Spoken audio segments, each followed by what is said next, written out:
పాపం రాత్రి కొంచెం కూడా జాలి కలగలేదా? నేను చిన్నగానే చెప్పి పంపిద్దాం అనుకున్నాను, కానీ వాడి మాటలు ఎక్స్ట్రాలు నాకు నచ్చలేదు.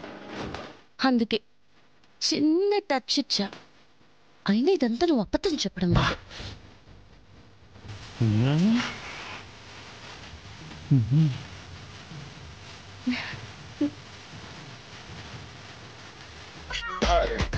ఒరే, నువ్వు పెళ్లి చూపులు చూడటానికి వచ్చింది ఆ అమ్మాయిరా, నన్ను కాదు.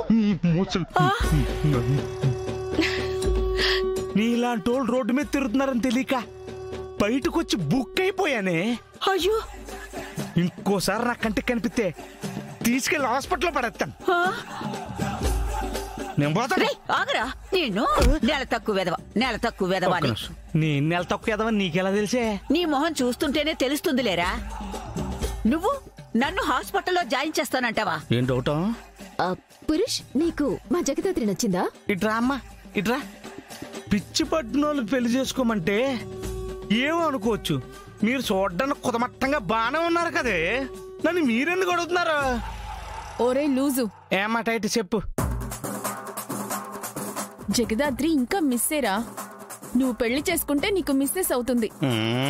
ఒరే, అమ్మాయి నచ్చిందని ఒక్క మాట చెప్పరా, మిగతాదంతా మేం చూసుకుంటాం.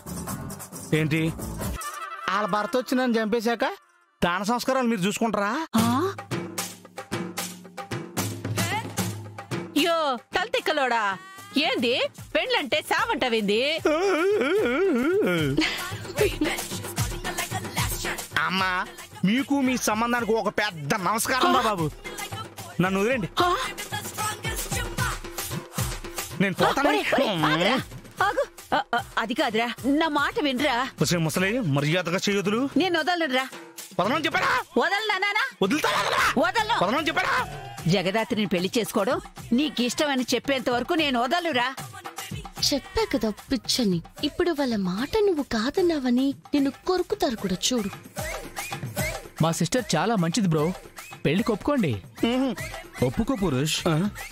మా జగదాత్రికి కూడా మీరు బాగా నచ్చినట్టున్నారు.